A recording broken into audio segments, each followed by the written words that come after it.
Cesaro, we're only a few days removed from your Herculean effort inside the Elimination Chamber, and the last anybody in WWE heard from you was via Twitter, where you sent this tweet out. It says, I've been driving for an hour in silence. I don't really know what to say. So close. Thanks to everyone who believed and still does. I still do. I appreciate you always. You've had a few days now to collect your thoughts, to take a deep breath, sweat out some of that angst. How you feeling? That's quite the welcome here. Thanks, Corey. I didn't know that's how we roll. And after the bell, I thought that they were like, oh, you just did talk, a friendly talk. And you hit me that was with it. That one. That was the extent of my preparation. Okay, I was like, all right, Twitter. geez, we're off the races. So I just said that tweet because like that's what was happening, right? Like I was just driving and I realized I didn't have like, usually you drive with music or podcasts or whatever. And I just didn't have anything on. And I was like, just thinking. I was like, oh, I'll just share this. And then like the next day it's like, oh, emotional tweet, this and that. And I'm like, oh, I guess it came off a lot more better than you hoped. bitter, like, I don't know, like if it came off like super sad or anything, but like I was just like, it wasn't really, it was just a kind of like, all right, let's regroup and let's come back stronger from this kind of thing.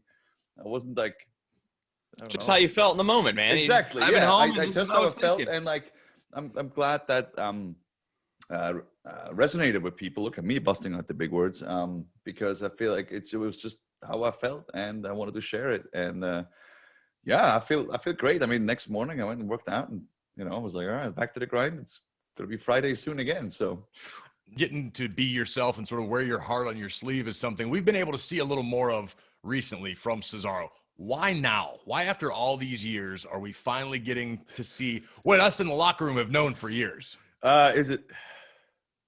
I was going to say, like, I stopped caring what people think. No, maybe that's I don't know. Though. Maybe that's it. No, I think it all started after, I feel like it all started after, like, the bar broke up. And I predicted exactly what was going to happen to Sheamus.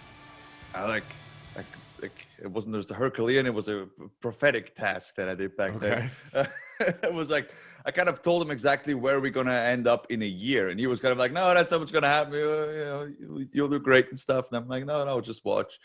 And that's kind of exactly what happened, because I just kind of got lost in the shuffle after the breakup and like was trying to find myself and didn't really, tried some different gears, tried some different that, like, oh, what if I do this? What if I do that? And then the end of the year was kind of like, you know what? That's when the Pro Wrestling Purist came up with that logo. Or sure. Like my buddy came up with it after some like collaboration that went back to that gear, and that's what I stuck with. And I was like, okay, because like that's me. That's what I can identify with. And then I think this year just kind of I dove more into that and was like, you know what? I just gonna play to my strengths. Yeah. It's I also heard this saying the other day, not the other day, but like a while back, and that was like one of your strength is if you can like acknowledge your weaknesses. And I'm like, okay, so what am I not good at? What I need help with? That's when I was like, oh, you know what? I think I'm very creative, but I can't always like express it. So sure. Asked my buddy to help me with like the logos and stuff like that. So just like, because I'm very stubborn, so I always kind of want to like, all right, if I can do it myself, I'll do it myself, kind of thing. And then I was like, you know what, asking for help every now and again is not a bad thing. So, playing off what Graves just said to you, Cesaro, and getting to know you more really over the last year, everything you just said about the bar and going here and your gear. I mean, what drives Cesaro every day? What makes you so motivated? Even going back to sitting in that car in silence, to wake up the next day and go into the gym? I think you're just getting in the habit of it. I mean, it sounds very silly, but I didn't call you a cyborg by accident. You are the closest thing to a machine that I know. Thank you. True, though. Thank you. As my friends on Up, Down, Down, and everybody that knows me, like you guys, can tell, I'm extremely competitive. Like if you play, like we can go out and play darts or throw axes, and it's a fun and game. But if you don't think we're competing, you're wrong. It's like one of those. So like everything, I have like this. Like the Apple Watch, or like the Whoop thing, where it like measures your sleep and it tracks your recovery. Like yeah. We compete in that. We're like, okay, who has the highest recovery today? Who slept the longest? Kind of like. So it's just. I'm just competitive that way. And so to me, it was always like, okay, how can I get a little bit better the next day? So like to me, it's like I don't have like long-term goals. Like a lot of people are like, oh, what are your New Year's resolutions? Like I don't do that. I would rather do like, okay, what can I do? What can I start tomorrow that I know I'll continue for the rest of the week and then the month, and then it becomes a habit. You know what I mean? So the motivation to me is just be better. And also I feel like I have a lot of, as a superstar, there's a certain, or as a WWE superstar, there's a certain pressure I feel.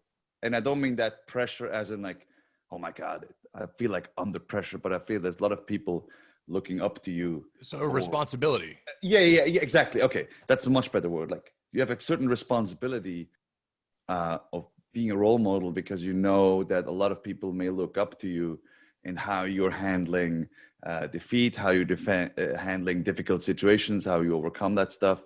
And there's a lot of people that are really good with words and they tweet motivational quotes or whatever they good at. I'm not good at that. If you're looking for motivational quotes or like, workout like routines and stuff, follow somebody else.